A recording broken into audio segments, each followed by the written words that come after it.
UFC 287, Alex Pereira versus Israel Adesanya 2.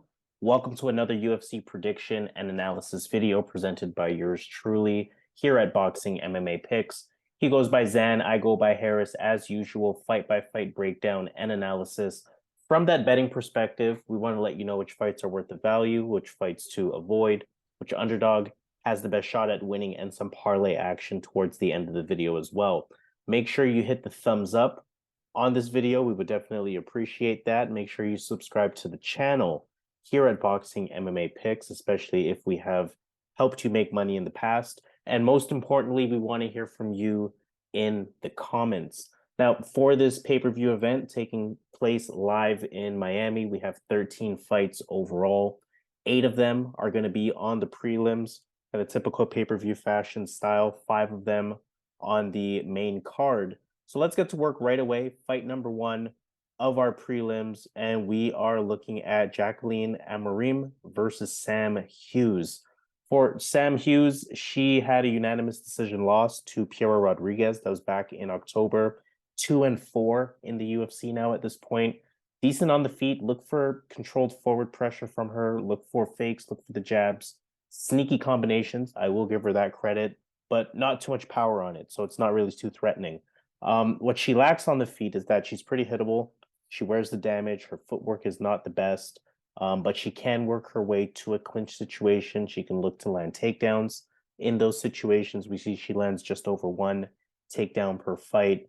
But a weakness of hers on the ground is that her takedown defense is not that good. It's just 47%. I'll give her credit in that she's active off of her back. She can work her way back up, but that has been a path of victory for her opponents in each of her losses. What do I mean by that? Well, in her 2 UFC wins, she's given up 0 takedowns. In her 4 UFC losses, she's given up 12 takedowns. So that, of course, is a theme against Sam Hughes. A bit of holes in her game, but otherwise she is decent. For Jaqueline Amorim, she's a newcomer. She's coming from LFA. She was the champ in LFA, defended the strawweight title as well. Introduced as a grappler, 5 of her 6 wins are via submission. On the feet, she's okay. Doesn't really have a clear sense of direction, but her stance is going to allow her to keep her opponents guessing. Why? Because, sorry, 1 second. Got the advertisement. That's how you know we are recording live.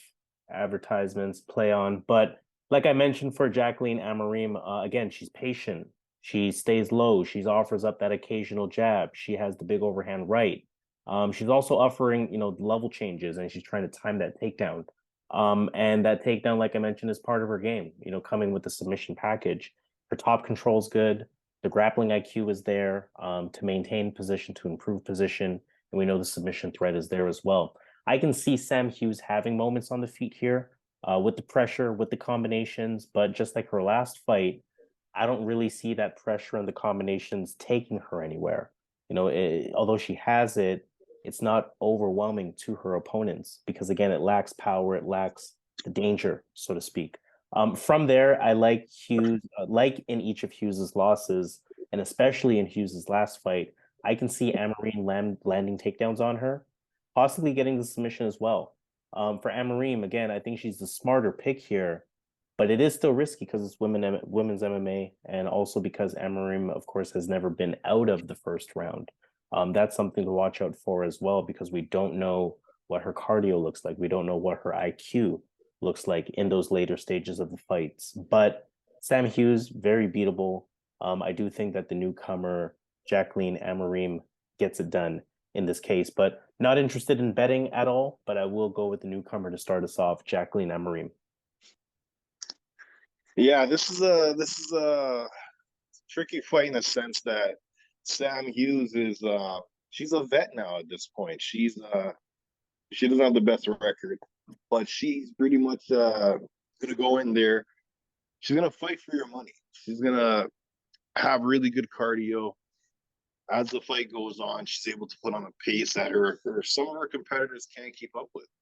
And when you look at Jaqueline Amorim, Jaqueline, she's a jiu-jitsu ace, but she's fighting nobody. And when I look at some of the entries on her takedowns, I don't think she's going to be able to do that at the UFC level. Now, against Sam Hughes, those takedowns might work.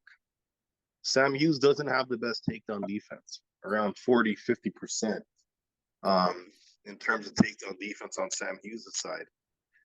For Sam Hughes to win this fight, I think she needs to get out of that first round, obviously, because we know Amorim's going to go in there to get this to the mat. On top, jiu-jitsu-wise, Amorim is really good. She might just come to the UFC as a new fighter, but she's one of the better jiu-jitsu fighters in that division.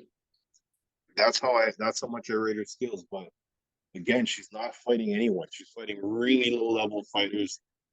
I wouldn't feel confident saying Amorim's going to get this done for sure. Because again, Sam Hughes is a dog. She's going to fight for your money. If she's the better striker in this fight, she might be able to dictate the wrestling as the fight goes on. She might be the stronger girl as the fight goes on after the first round. But I gotta respect the jiu-jitsu, right? From Amorim. I think Amorim's gonna look to get this to the mat in the first round. I think she's really good that she can get it over. She can get this finished in the first round. But if she doesn't get this finished, I think this fight can get close. Because we don't know, like Harris said, about Amorim's cardio after that round. She's always finishing these scrubs in the first round. She's fighting a much better fighter. This is a big step up for Jaqueline Amorim. So I'm not confident at all. Again, as well, it's women's MMA. But I'm going to go with Amorim here to get this to the mat, get a submission, get a guillotine, get a choke at some point here in the scrambles. I just think Sam Hughes is susceptible to the submissions. And I think Amorim, I'm really high on Amorim's grappling game, and I think she can get it to that area. So Jaqueline Amorim is my pick. But again, this is a really, really, really tough fight. Second fight of our prelims, we have Shayilan Nuerdanbieke versus Steve Garcia. For Nuerdanbieke, he's on a 3-fight winning streak. He beat Derek Minner back in November. His style is going to cater to that of a wrestler, so look for a wide base out of him. Look for a lot of level changes, a lot of fakes and feints.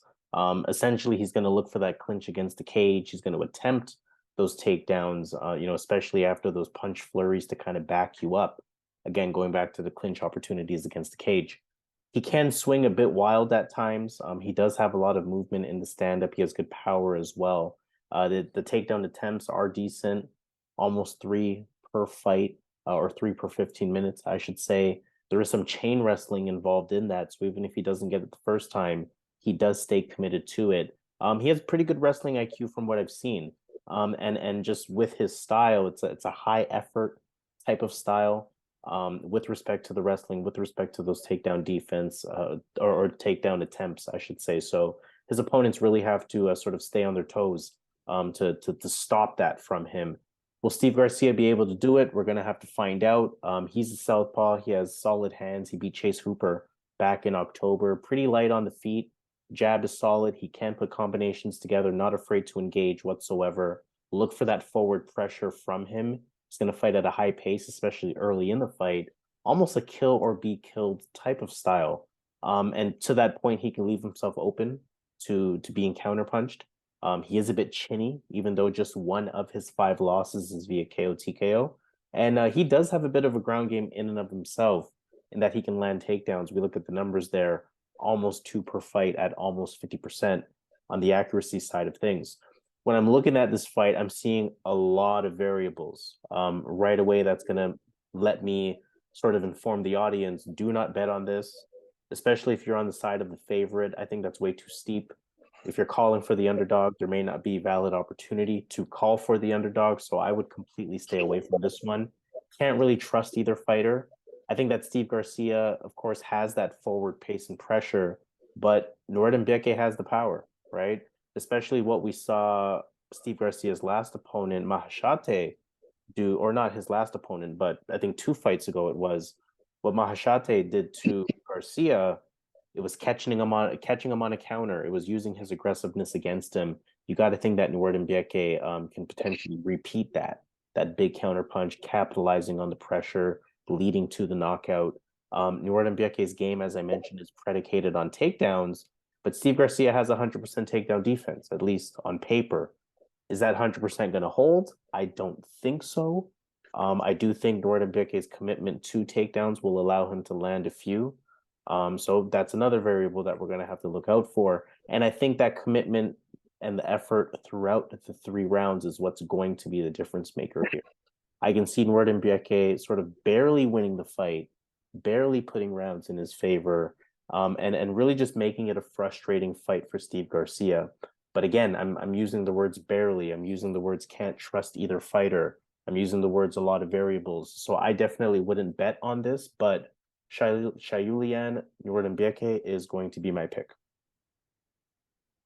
Yeah, this is a interesting fight here because when you look at Steve Garcia, he's a big guy, man, for that division. He's a tall guy.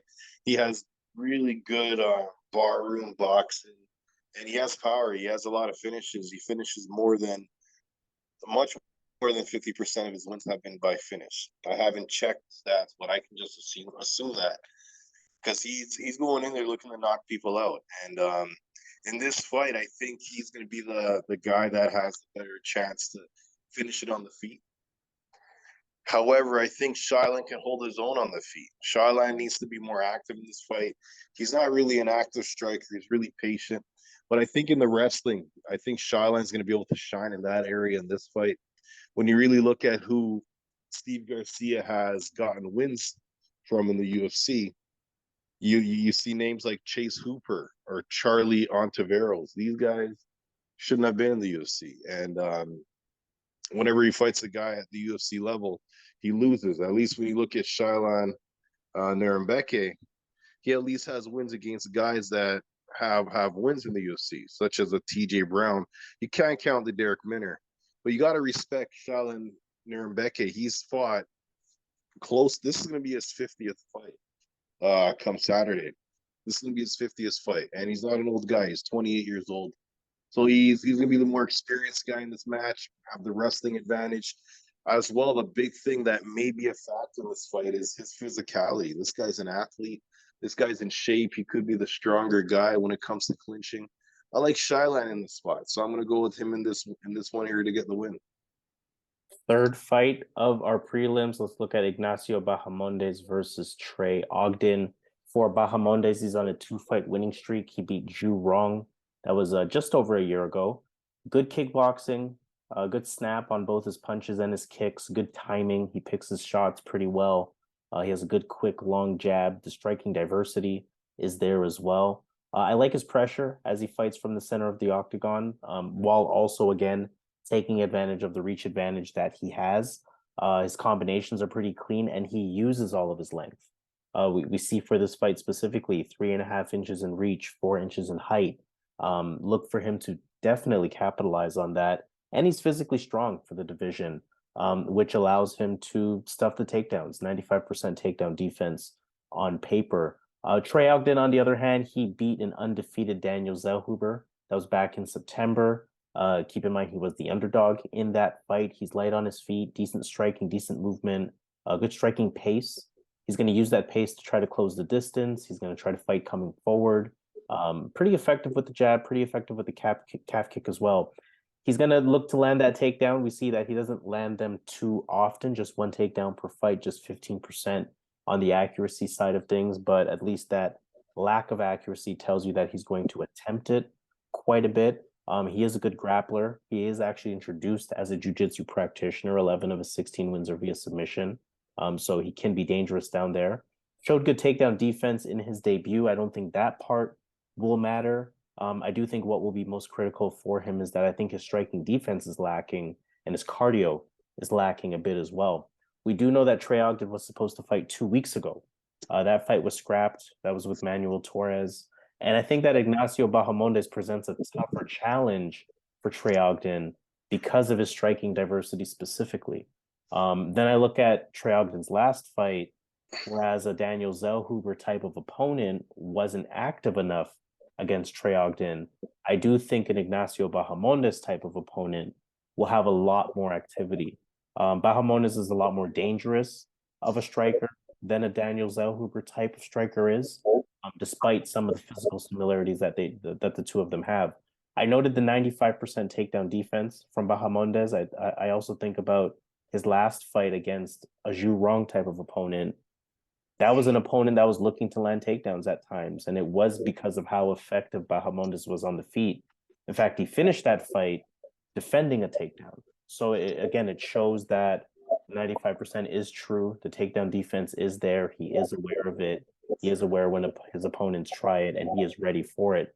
I think the same thing could happen in this fight. Maybe not because that was his first win by submission, but again, he knows how to defend them as a kickboxer. And as a kickboxer, I am confident in him to be the much better striker here.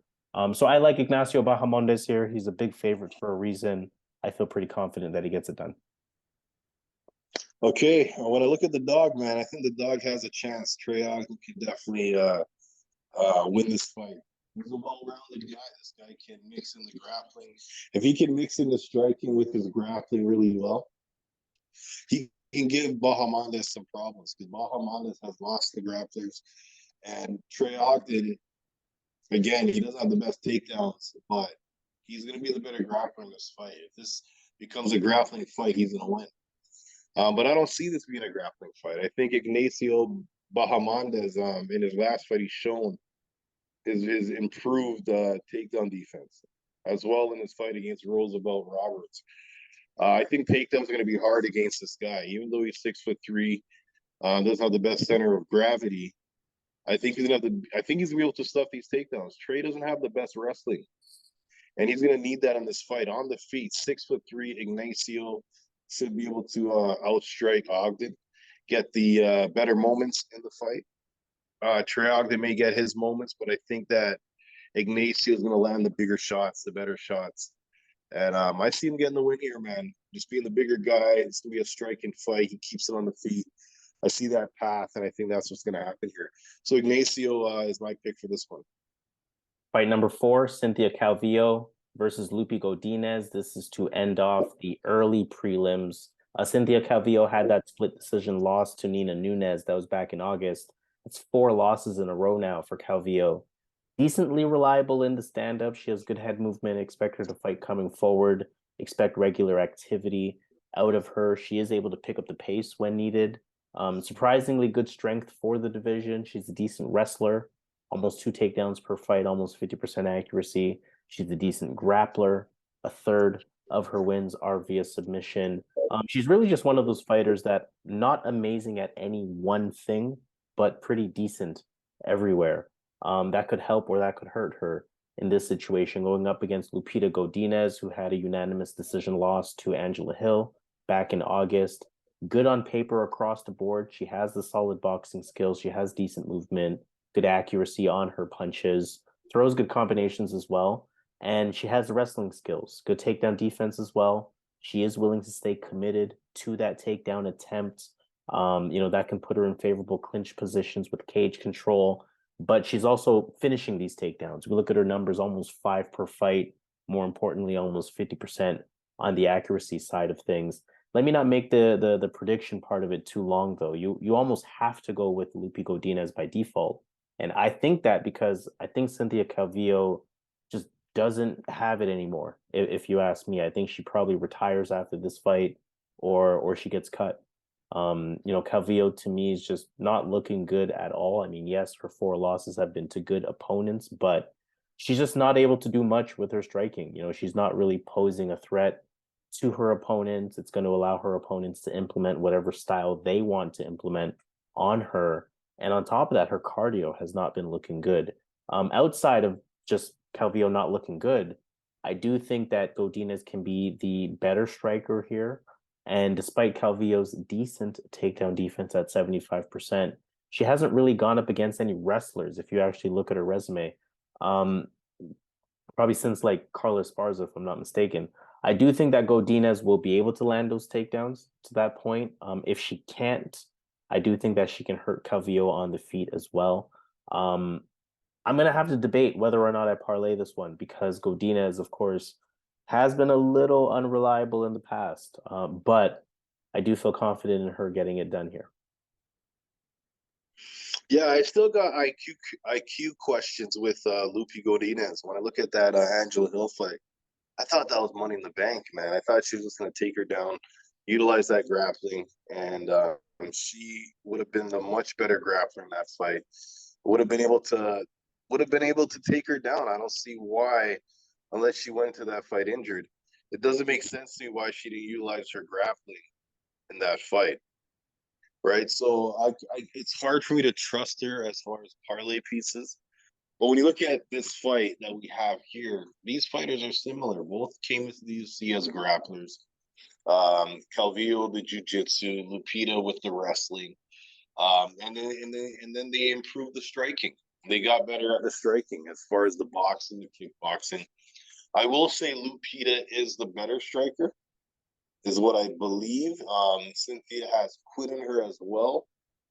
She did quit in that fight against what was her name again? Was it against Andrea Lee?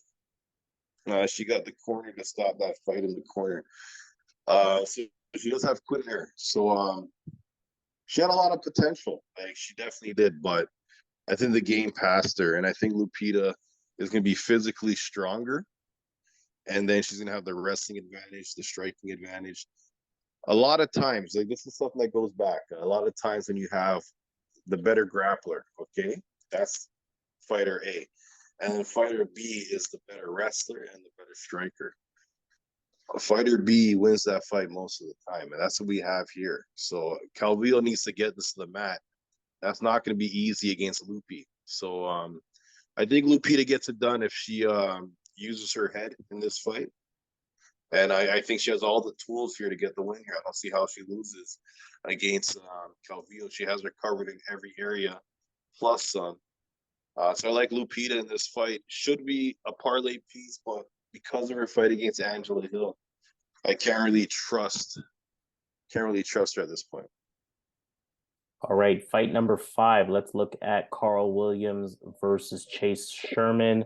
Heavyweight fight here. Karl Williams, he just had his debut against Lucas Bresky last month. He's on a 5-fight winning streak now. Pretty comfortable on the feet. Not amazing, but he does fight from range. He can be effective with his striking, the quick jabs, the straight punches. At some point, he is going to explode in and look for that takedown. Showed his wrestling, showed his takedown ability on his Dana White Contender Series fight. Also showed it in his debut, again, just last month versus Lucas Bresky. 11 combined takedowns in those two performances. Good top control, kind of blanket lay and pray type of style at times. Pretty active on the ground as well to score points, with the control, make sure the ref is not going to stand them up. And with his debut, I was also pretty satisfied with not only his cardio, but also his toughness. Looks like he's able to kind of keep up his pace, keep up the way that he looks in round 1 at times in round 3, or at least still kind of be effective in landing and implementing his game plan. So looked pretty solid in terms of his debut. Going up against Chase Sherman, he lost to Waldo Cortez Acosta back in November. Decent overall stand-up. He likes that leg kick as part of his combinations and part of his exchanges. The combos are pretty clean, pretty diverse, doesn't overswing, doesn't waste it, kind of keeps himself controlled, but doesn't really have the best striking defense. No real head movement, doesn't really offer much in terms of a ground game either. Let me not spend too much time here either. Karl Williams should get it done. It should be pretty easy. I can see why he's a bigger favorite on this card. Still heavyweight beware, but the wrestling alone is enough to confidently side with Karl Williams on this because, again, Chase Sherman just doesn't really offer much of a ground game. So I think it's only a matter of time before Karl Williams either controls top for most of the fight within each round, or he finishes the fight via ground and pound. Even a round 1 would not surprise me whatsoever. So Karl Williams should get it done. It is heavyweight beware, so any one punch from any one fighter can still change the entire landscape of the fight. But analytically, you got to go with Karl Williams here. Yeah, this is a no-brainer, man. Let's talk about the striking in this fight. Up close, Chase Sherman's going to be the better striker up close in clinches. He should be the better fighter in the close striking exchanges. I won't say the clinch because I think Karl Williams' grappling advantage, the fear of getting taken down, he's gonna be allowed to dictate the clinch more. But in striking close range, I gotta give that to Chase. So if they get close in that phone booth, I like Chase in that spot. From range, I think Williams has the advantage from range. I think he's the better striker from range, and that's gonna be a big thing because in this fight, when you look at the wrestling, Chase has no chance when it comes to the wrestling. Karl Williams is if we're gonna give him a rank out of 10, give him a rating. Let's give Karl say 7.5. We're gonna give Chase a 1, 2. That's how bad his wrestling is. And when he gets taken down, he doesn't really have a get up game. So this is Karl all day, man. Karl's gonna run through this guy. Chase doesn't really exhibit that one shot power often, and against a guy that's gonna rush him and be the more athletic guy, and Chase is not that big that he can't handle it. Karl's gonna school this guy, man. He's coming in short notice. It's against Chase Sherman. Why not? And he's gonna come in and get a win. Free money.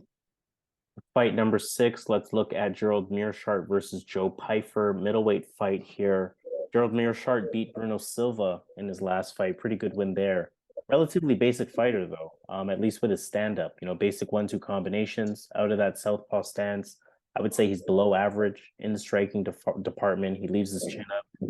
He can get clipped, but he is starting to get a bit more effective, starting to fight at an effective distance, forcing his opponents to engage, being a crafty veteran. And ultimately, he's going to use as much stand-up as needed to try to get close to his opponents, to try to land that takedown. We look at his numbers there, 2 takedowns per fight, almost 40% on the accuracy side of things. Of course, he has that very reliable guillotine, very reliable submissions in general. 27 of his 35 wins are via submission, which is very impressive. Good on top, good with the threatening submissions he has. Just a crafty veteran in general, someone that you have to be careful when you're fighting. Joseph Pyfer, on the other hand, 3-fight winning streak. He beat Alan Amadovsky back in September. He looks pretty comfortable on the feet from what I've seen. He fights from distance, decent striking, nothing special per se, but he does have good power. In fact, his last 6 wins are via KO, TKO, which is a lot. So expect him to be the fighter coming forward, though he is patient on the feet, though he doesn't try to force things. And Pyfer has good wrestling as well. Good top control, most importantly. Looks like he has good IQ overall on the ground. I will say this fight is probably trickier than it looks on paper. On one hand, you want to go with Pyfer. He has the momentum behind his name. But Meerschaert is a true vet, right? He's crafty. This fight, in my opinion, can go in either direction. But Pyfer, of course, is the better wrestler. But Meerschaert, again, very tricky on the ground with the grappling. I can't even say Pyfer is definitely the better striker, but he should be at least more effective on the feet. Pyfer has just 50% takedown defense, which is a stat that I'm, potentially worried about if I'm on the betting side of Pyfer. That tells me that Meerschaert may be able to land takedowns on him, which again, anything could happen in those situations. I have to think that the striking exchanges are going to look similar to Joe Pyfer's last fight versus Amadovsky. I think he's going to be the fighter coming forward. I think he's going to be the fighter throwing the bigger shots. But my gut is telling me that Gerald Meerschaert somehow is going to find a way to pull this off. 50 pro fights, he's seen it all. I don't think there's anything about Joe Pyfer's style that makes him unique. I think the power is there, of course, but I think Meerschaert's going to be mindful of that. I will say, though, this is more of a gut pick than anything else, so I can't give it any vote of confidence. But again, this is one of those fights that I feel like a lot of people are going to jump on, and a lot of people are going to parlay, assuming that Pyfer, the up-and-coming name, gets it done. And something is telling me, watch out. Something is telling me Gerald Meerschaert gets it done. And something is telling me that enough to actually make Meerschaert my pick for the channel. So I'm going to go with the underdog, Gerald Meerschaert. Again, something is telling me that he's going to get it done. Yeah, Gerald Meerschaert, dangerous guy, man. This guy can submit you, man. He has submission game, and against Pyfer, Pyfer's been submitted at a much lower level than the UFC. Gerald Meerschaert's a vet in this game, and he showed his hands in the Silva fight. In the What was that fight, man? That I was really impressed with. What was that Mayweather fighter that he beat? What was that guy's name again? Miradov, was it? Yeah, Mahmoud Muradov. Yeah, I was really impressed with that fight. So he showed his striking in that fight. He's a vet, man. He's a vet. If you've been watching UFC for a long time, he's kind of like a Jeremy Horn. Um, Jeremy Horn has like 100 and some odd fights. Trained with in the Militich system with Matt Hughes. I'm talking old school, man. He reminds me of that guy because he had really good submissions and he was always improving his striking. Jeremy Horn has a win over Chuck Liddell during Chuck Liddell's pre-reign. So Jeremy Horn's a real legit guy because he's good in the grappling, and that's something that could be a factor. If he gets Pyfer in a grappling area, Pyfer could be in shit, right? So it's a tougher fight than the odds say. But when I look at Pyfer, man, I'm really impressed with this guy, man. I'm surprised Tapology's that close. I think Pyfer does enough to keep it on the feet. He's gonna have a big advantage on the feet. I don't think it's something that is debatable. I think he's gonna be the far better striker. I think you haven't seen a striker.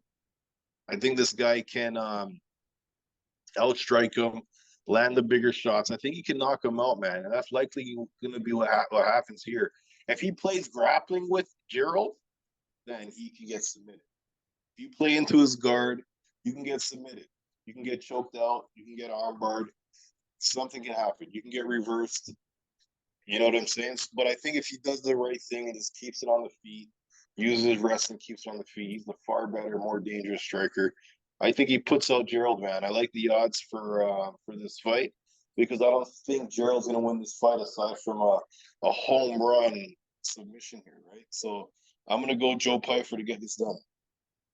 Fight number 7 of our prelims. Let's look at Michelle Waterson-Gomez versus Luana Pinheiro.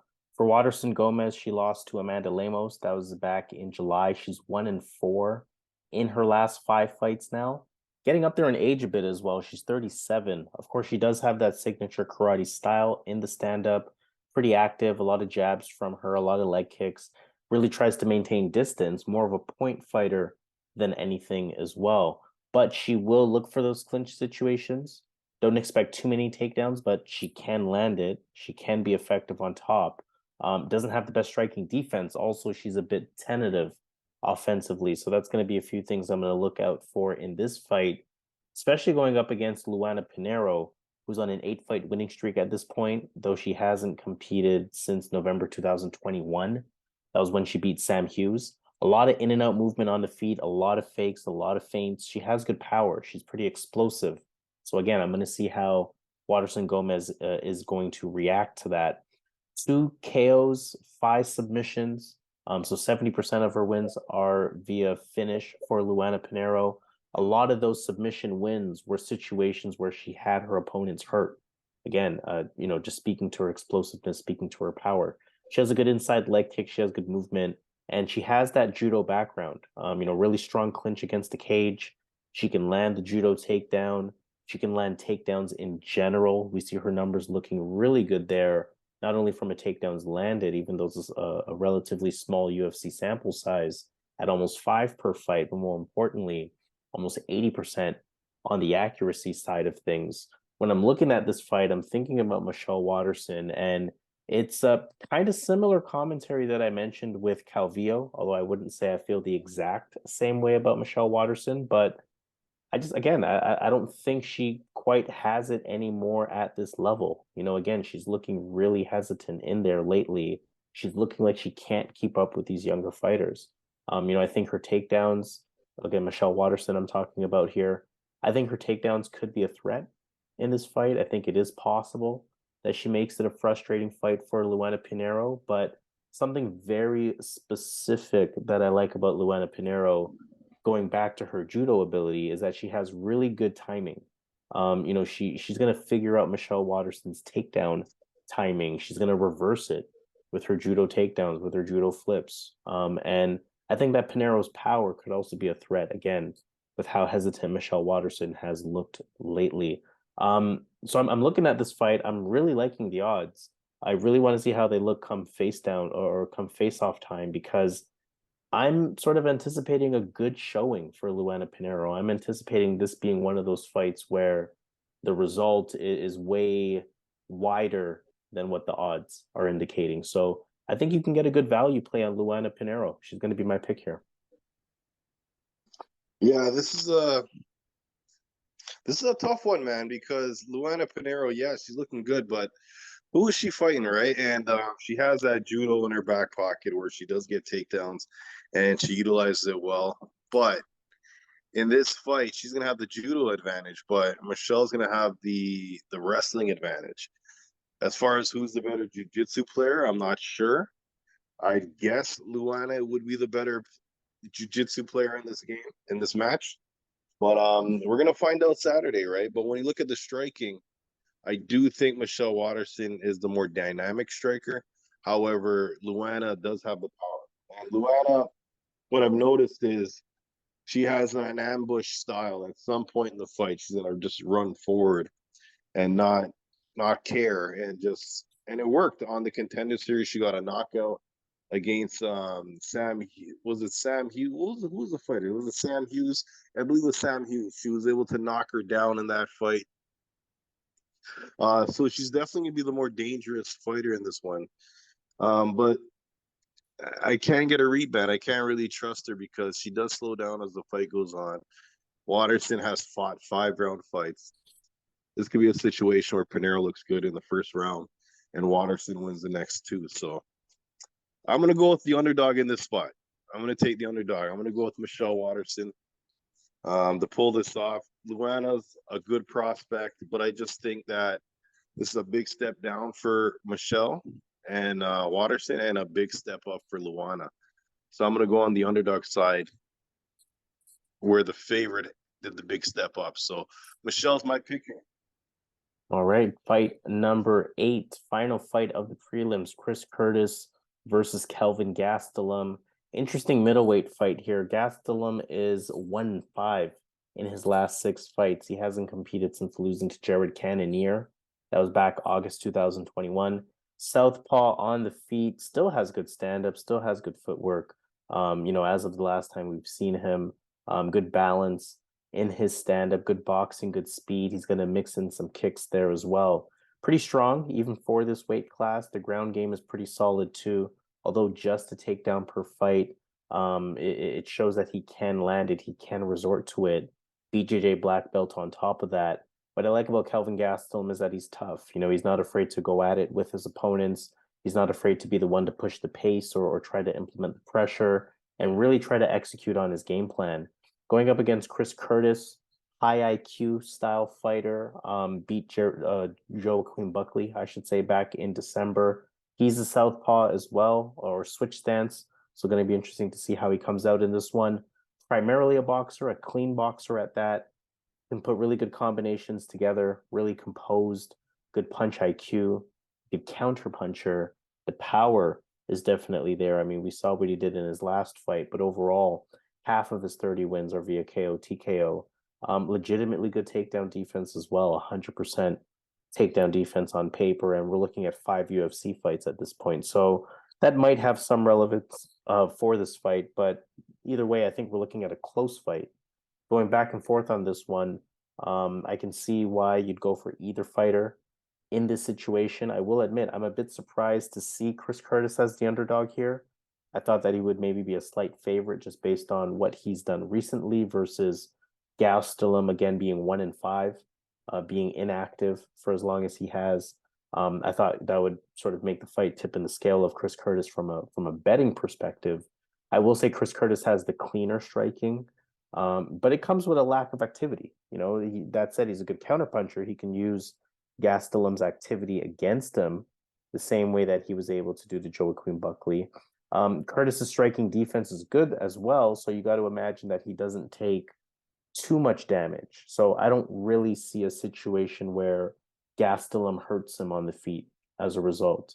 But mentioning Chris Curtis's lack of activity again, it's frustrating when you bet on him, right? I mean, he's too reliant on the counter punch. It's not a guaranteed strategy to work. We saw what Hermanson did to him, for example. Hermanson was just outworking him, staying at a range, and Chris Curtis didn't really have an answer for that. We saw Joaquin Buckley give Chris Curtis good work in their fight, in certain moments before he got caught. And I think that these are things that Gastelum will be studying. Gastelum will be looking to take advantage of. We can't, we can't forget about the fact that Gastelum needs a win here. He's still only 31 years old. I think he can get it done. I think he can get it done with more activity. I think he can get it done with threatening the takedown, at least making Chris Curtis think about it. And I think he can get it done using his footwork to stay at a range, to make Chris Curtis chase him the whole fight. Chris Curtis has the ability, but again, I think that Hermanson fight and moments of that Buckley fight just shows me that he's maybe too confident in his ability to land a counter at some point. I think Gastelum is going to get it done. I think it's going to be a relatively boring fight, but Gastelum needs a win, and I think he's going to find a way to do it. I'm so surprised you picked Gastelum in this fight. I was almost like certain you picked Chris Curtis, man. But I'm surprised, man. But that's crazy. But this is a tough fight, man. Yo, when the fight opened up? When the fight opened up, the odds opened up. Chris Curtis was a favorite. He was more than a 2-1 favorite. So he was a favorite. And then obviously the money has come in now. Gastelum is now the favorite in this fight. When I was doing the video footage on this fight, I was so impressed with how Gastelum used to be. Like this guy was he put on a pace on these guys as well. Like not only did he mixed in his wrestling with his boxing. I thought he put on a good pace on these fighters that he's able to get takedowns with his pace alone. And then I watch his recent fights. He's not that guy. Like obviously he's fighting better competition, but he's not that guy, man. In this fight, he's gonna be aggressive. He's gonna try to land the moment shots in this fight. But Chris Curtis, I think, has the better boxing. I think Chris Curtis keeps it on the feet. And I just think he wins a fight just being the better boxer. Whenever Chris Curtis has fought in the UFC, he's fought in tall guys, and he had close fights, or he won those fights, went to decision. When he had a fight with a guy with his height, Buckley, he knocked him out. Albeit Buckley was doing well before the knockout. You could say Chris Curtis was lining him up, right? Was getting him set up with those feints, right? So Chris Curtis is now fighting a guy that he is taller than. I think he can keep it on the feet, and I think on the feet he can do a lot of problem. He can do a lot of damage with the extra reach he has. He normally doesn't have that reach advantage, and I think that could be a factor in this fight as well. So I'm gonna go Chris Curtis, man. I think he's gonna be able to outstrike Gastelum. All right, let's take it to the main card at that point. 5 fights on the main card. Fight number 1 is Raul Rosas Jr. versus Christian Rodriguez. For Raul Rosas, successful December debut. That was against Jay Perrin. Kept him undefeated at 7-0 on the feet. Switch stance fighter. He's quick. He's going to commit to coming forward. His striking technique is there. Again, it's something that he's constantly improving. But we know the name of the game for him is the wrestling. Very committed to the wrestling approach, continuous takedown attempts, great positional improvement. He can take your back. He has good strength already at this age. Chain wrestling. The grappling is there as well, leading to good control time, leading to good submission attempts. And again, just a good debut showing, kind of lived up to the hype from that perspective. Albeit, not the highest quality opponent, but nonetheless. Christian Rodriguez beat Joshua Weems back in October. He has good hands. He's going to stand in front of you. He's going to try to exchange shots with you. He has good consistent pressure. The combinations are there. The power is there as well. One thing we really have to highlight in this fight is just 56% takedown defense. The defense isn't horrible by any means. You know, he can scramble, he can work his way up, but he's given up 8 takedowns in his last 2 fights. I think that's going to be very relevant for this fight. He does have some ground IQ though. You know, a few wins via submission, but just even stylistically, he prefers the game to be on the feet. I do expect Rosas Jr. to get exponentially better in each fight. I mean, he's only 18 years old at this point, performed very well in his debut, but this is a good challenge, right? As he tries to move up the ladder. Christian Rodriguez has solid striking, and that striking could be a threat.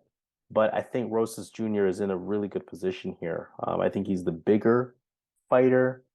He should be able to land takedowns. He should be able to do a lot of things that he did in his debut. And with respect to the striking, I think that Rosas Jr. has better movement. I think that he has more speed on the feet. And I think that in general he can keep up, and that should keep him pretty safe up there. He may even find that he's having moments on the feet himself, but stylistically, he likes that takedown approach. Stylistically, we can't ignore his takedown approach versus Christian Rodriguez's lack of takedown defense. It's too big of an advantage to ignore. So I actually really like the value on Raul Rosas Jr. here. I am jumping on I am jumping on it once again, and let's see if he gets it done. Raul Rosas Jr. is going to be my pick. Yeah, this is a big step up, man, for Raul Rosas Jr.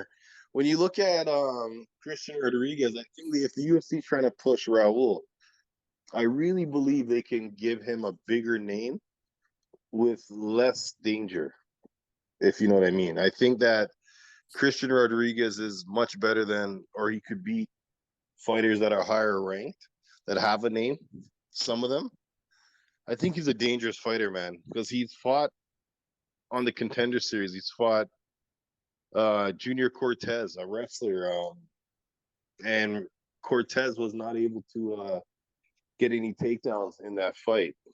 You know, Cortez sister is Tracy Cortez, right? So it's a wrestling family. They have another brother, I think, passed away. But it's a wrestling family. All of them are wrestlers. But in this fight, Junior Cortez was looking for takedowns. I think he got 1 or 2 takedowns. Christian was able to get back to his feet, and he outclassed him. We have to remember that this Raul Rosa is still 18 years old. He's still a kid. He does look good. He does look good. And I'm impressed. He's going to have the better wrestling in this fight. Christian has been taken down, but he has shown that he has the ability to get back up. And in the fight versus Jonathan Pierce, he actually won the 3rd round. And Jonathan Pierce was a big guy. He came into that fight short notice. It was a couple of weeks' notice coming in, 1 or 2 weeks, and he showed out, won the 3rd round, right? So he's gonna give Raul a tough fight. I'm definitely not betting this fight because you would think Raul is a parlay piece or he's this or that, but this is a really tough. If he wins this fight in a good way as well, then we kind of get an idea where this Raul guy is at. I don't think the fight Raul had with Jay Pereira tells us much. But in this fight, man, it's tough, man. Honestly, Harris knows I was going back and forth with this one. I was on Christian Rodriguez for like the last month, and I switched up the last couple of days, man. I'm going with Raul Rosas Jr., utilizing that wrestling, winning 2 rounds. I just think that he has enough cardio to implement that style, get in dominant position. If not get a submission, at least hold the position. But I do think that this is a dangerous fight. But it is a good fight for him because it tells us where he's at. Because Christian is no joke, and Christian is super valuable as an underdog. If someone's going in with Christian, I totally get it. He knows what to do. He knows how to stop takedowns. Can he? We'll find out. So he knows what to do. He has submissions, has a really good guillotine. He's going to be the better striker in this fight. He has really good cardio as well. And the Jonathan Pierce fights, Pierce, who's known for good cardio, actually shown that he didn't have much in the 3rd. And in that third round, Christian actually had the better cardio.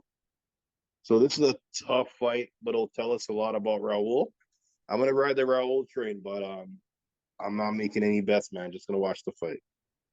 The second fight of our main card, Kevin Holland versus Santiago Ponzinibbio. Holland is on a 2-fight losing streak after losing to Stephen Thompson back in December. Good kickboxing. He's going to use all of his length. He's going to have a reach advantage in most of the fights that he's in.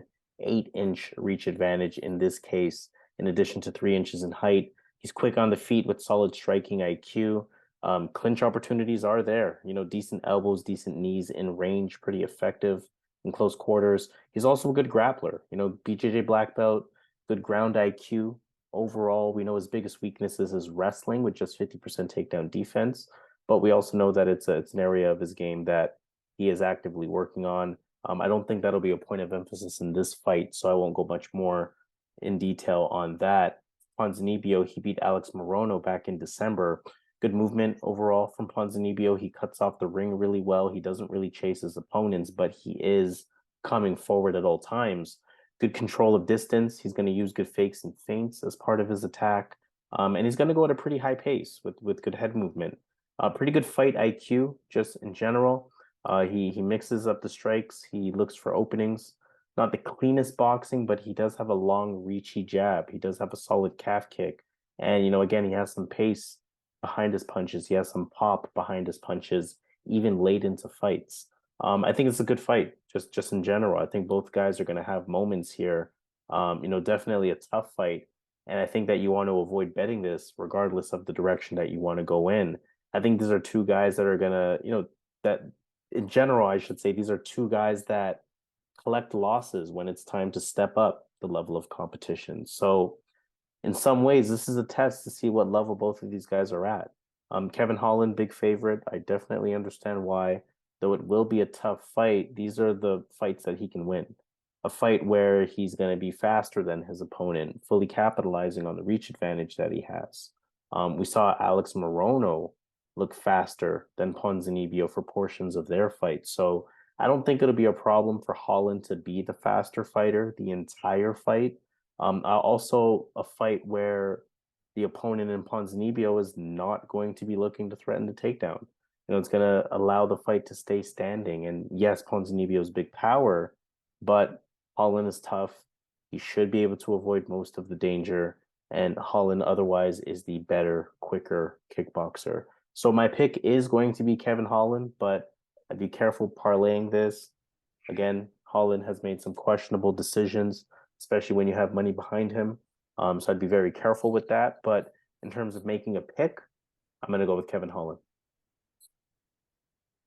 That's a great pick, man. I think Ponzinibbio's washed up, man. Like, let's be realistic, man. He was going through a run, man. He got to like the second or third rank as a welterweight, beating Andreas Stahl, Court McGree, Zach Cummins, Nordine Talib, Gunnar Nelson, Mike Perry, Neil Magny, all in a row. And he was ranked, man. He got injured. Unfortunately, he came back. He fought Ling Jing Liang, got knocked out, right? And in the Miguel Baeza fight, remember, this guy was the second or third ranked welterweight at one point, right? Then he came back and he fought Miguel Baeza. I didn't watch that fight recently. I won't lie to you guys, but I remember watching that fight. But Baeza lost that fight, but Baeza was putting on some work in one of those rounds on Ponzinibbio, right? So, and then he lost to Jeff Neal. He lost Michelle Pereira. And then he fought Alex Morono. Morono's coming in short notice, out of shape. And Morono was literally winning that fight, dropped him a couple times, was winning that fight until he got knocked out in the third round. If he didn't get knocked out in that round, I would have lost money on that fight. I had Ponzinibbio to win that fight as a parlay piece. And I was sitting there grinding my teeth thinking, how is this happening? You know why it's happening? Is because Ponzinibbio is washed up. Holland is going to deal with this guy, man. Holland's going to put him away. That's it. All right, let's move on to fight number 3 of our main card. bantamweight fight, Rob Font versus Adrian Yanez, probably the most difficult fight on the card for me. Rob Font lost to Marlon Vera last year. Good lateral movement, effective stance switch, good sharp long jab. He's going to use that jab to set things up. The jab is going to be more and more effective as the fight goes on. And, he'll go from moving well from the outside to almost playing that stalker type of role. Decent forward pressure when he decides to do so. And he comes from different angles, which makes him hard to read on the feet. Just in general, you're looking at a good overall high level patient striker with a good constant pace on the feet and zero cardio concerns as well. He does land a takedown per fight. It is something I've seen him land with decent success, although I wouldn't really call it a big part of his game, and I do expect him to keep it standing in this one. For Yanez, 9-fight winning streak now after he made quick work of Tony Kelly back in June. He has good stand-up. He has really crisp hands, really good boxing, quick hands, instant knockout power. The movement is there, really good timing, really, pure natural style of boxing. The hand speed is there, the timing, as I mentioned, good counterpuncher. Nasty combinations when he lets the hands go. And the kicks are there too, just to round out the complete striking. Good calf kick, good head kick. Although his attack is a hands-heavy approach. This fight is two strikers going at it, right? I mean, the dog value is definitely there for Rob Font. I will say I'm a bit surprised to see him as a clear underdog rather than a pick'em type of fight, or rather than Rob Font even being a slight favorite. This is going to be a huge step up in competition for Yanez, and that's going to be a big factor in this fight, right? Because there's the Casey O'Neills of the world that step up against a Jennifer Maia type, and the step up is too much. And there are the Aaron Blanchfields of the world that step up and run through a Jessica Andrade type of opponent. So whereas Yanez, we don't really know yet. We're gonna have to find out. Two clean strikers, two technical strikers. I think it could really be a matter of who catches who first, because I think they're both gonna have moments. Where you're a bit concerned on the side of Rob Font is his durability lately, right? His last two fights, yes, they've gone to decision, but Jose Aldo knocked him down twice. Marlon Vera knocked him down 3 times. Those knockdowns could be key, on a scorecard in what could otherwise be a very close fight and a very close round in that situation. I think that Font, again, has a real shot here. He is the higher profile fighter. He fights with more activity. And I think that could be enough, especially as he needs a win, especially as this is a 3-round fight. But I truly think Giannis is going to catch him, right? I can see a combination that changes the trajectory of the fight as he hurts Font. I think both fighters are going to give each other the opportunity to implement their respective styles. And I think Giannis's style is going to result in Font getting hurt. As he gets older in this division, as he gets knocked down 5 times in his last 2 fights, his chin is not going to quite recover from that at 35 years old. And I think Yanez is going to test that. So my gut is telling me Yanez knocks him out or has a moment that changes the trajectory and the landscape of the entire fight, or if it's just knockdowns winning the rounds for him. But Yanez is going to be my pick. Entertaining fight though. Yeah, man. There comes a time when you can't take the shots no more, man. It happens to the best of them. Chuck Liddell, Randy Couture, Matt Hughes, all these guys, Anderson Silva. There comes a time when you can't take these shots, man.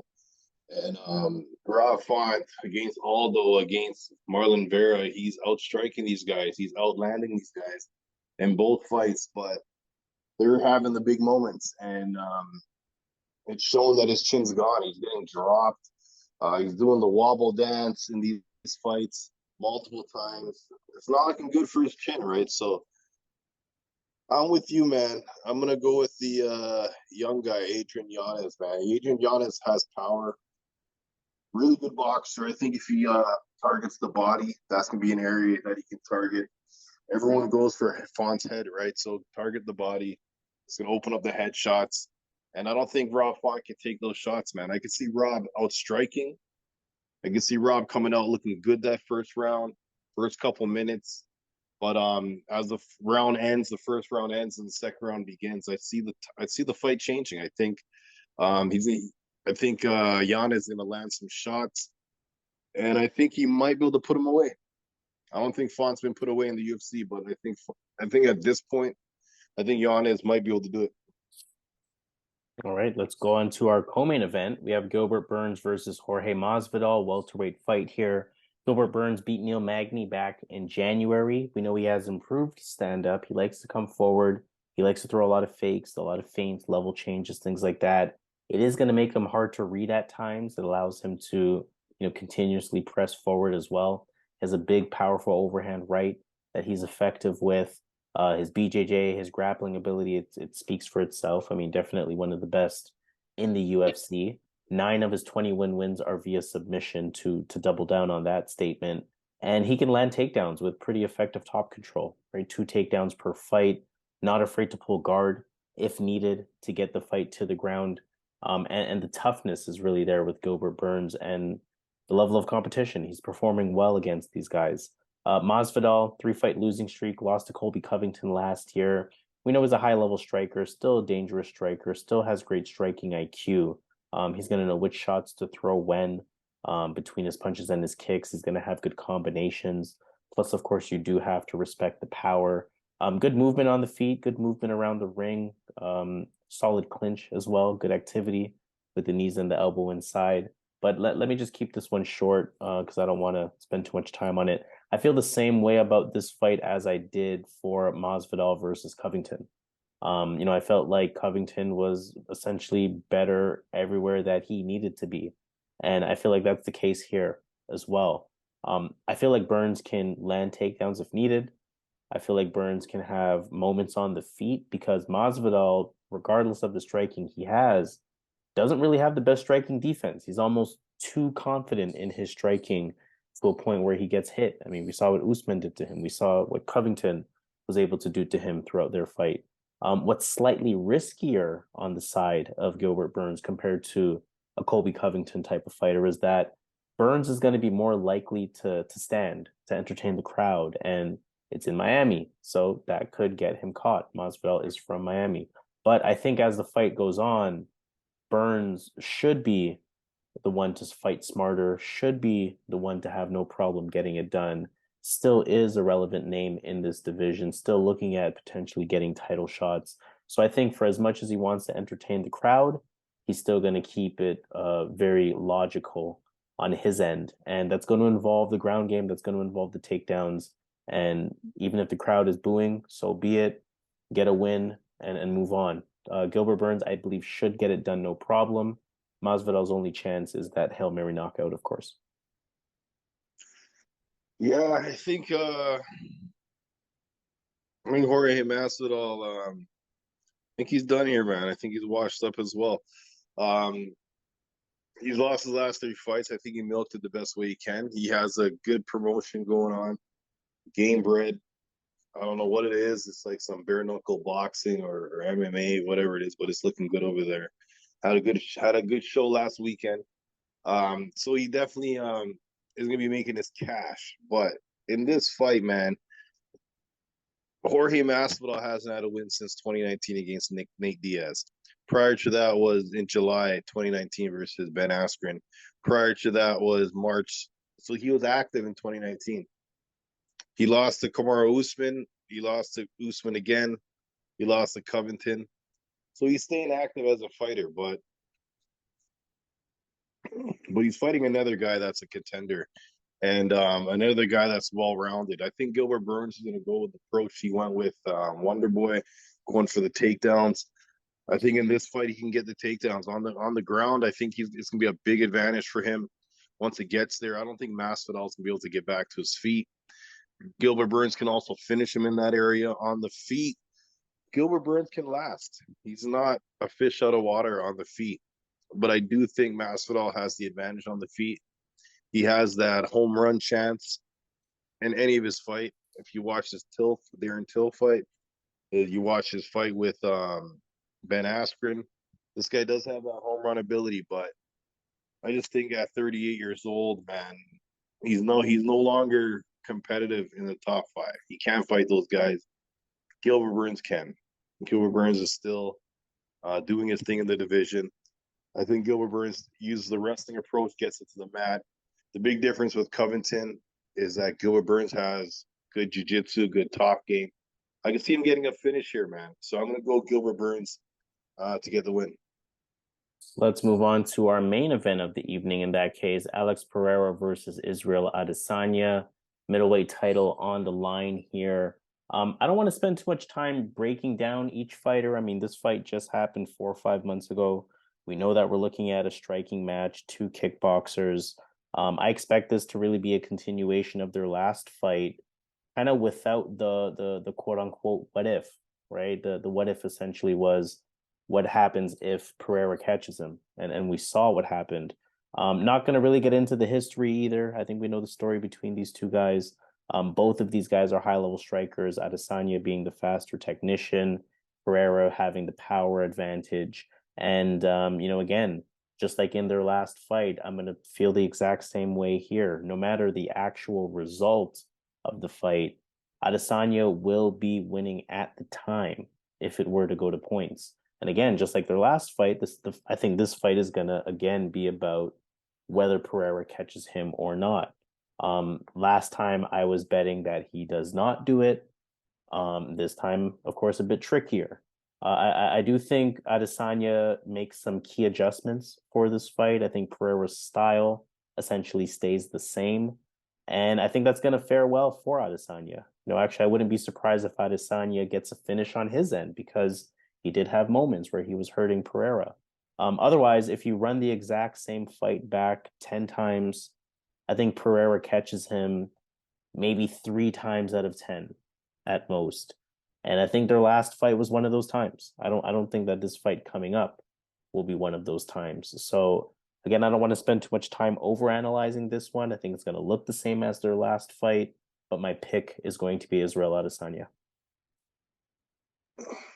Yeah, this fight, you got to look at the adjustments each fighter has to make to get the win, right? So in the first round in the first fight, Pereira was looking good, man. They're both looking good, but Pereira was slightly leading until Adesanya landed a heavy shot in the end of the first round.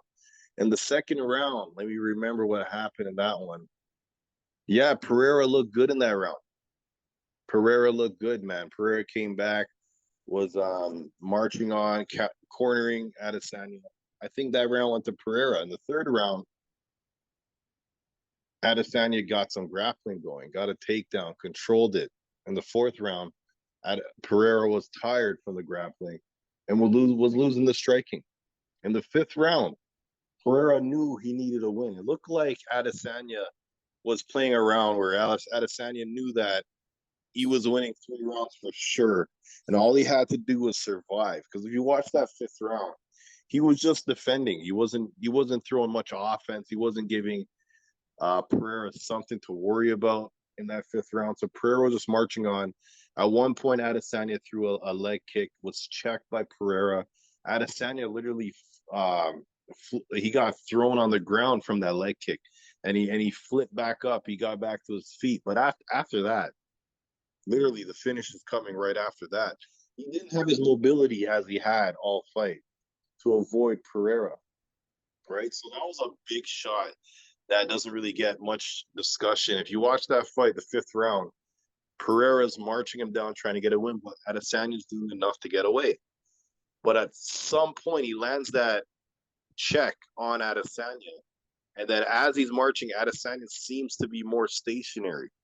And he was able to let off his shots. So it's a close fight. It was a really close fight. And when you look at the entirety of because when you make a decision on this fight, you got to watch the entirety of it, right? So when you watch their kickboxing matches, you see where Adesanya got knocked out. Now they have a fight where Pereira got a decision, but in that fight, Adesanya should have got that decision. It was a not clear, but yeah, it was pretty clear that Adesanya won that fight, and the judges gave Pereira the fight.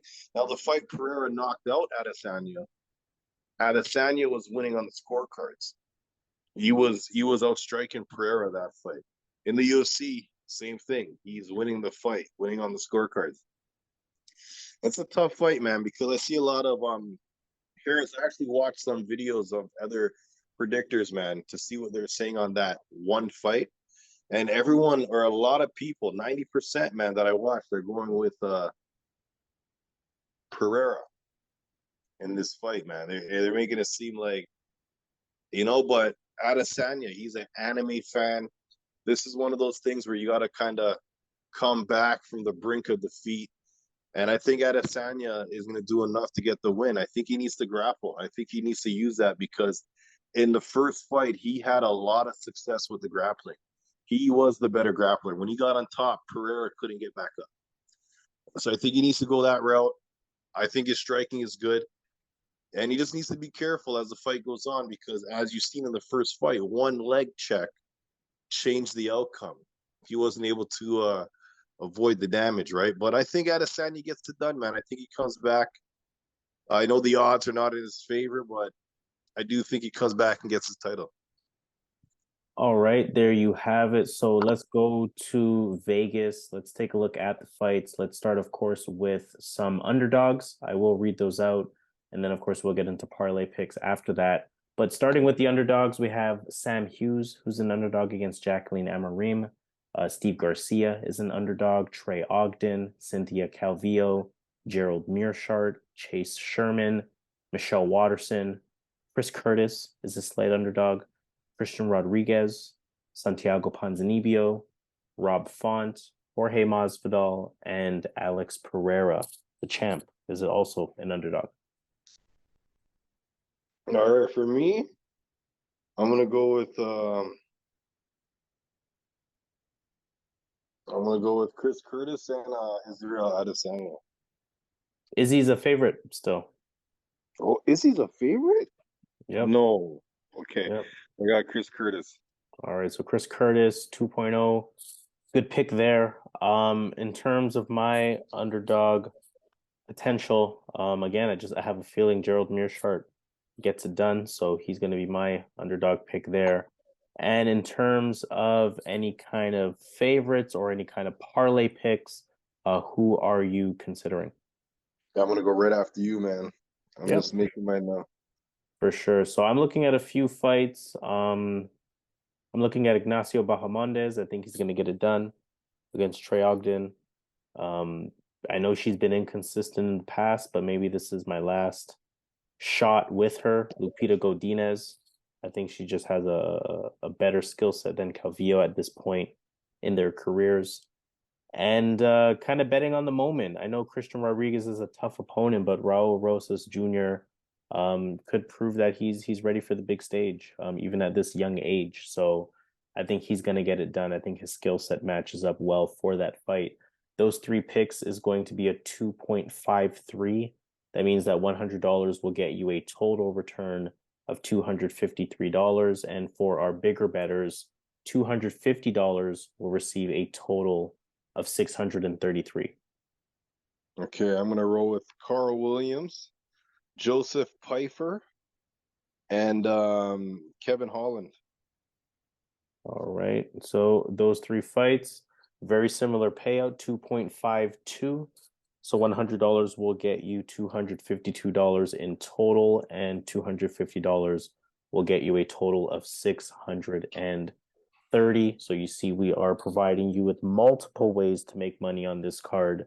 So let's see what happens. Officially signing off there. Of course, this has been UFC 287, Alex Pereira versus Israel Adesanya 2.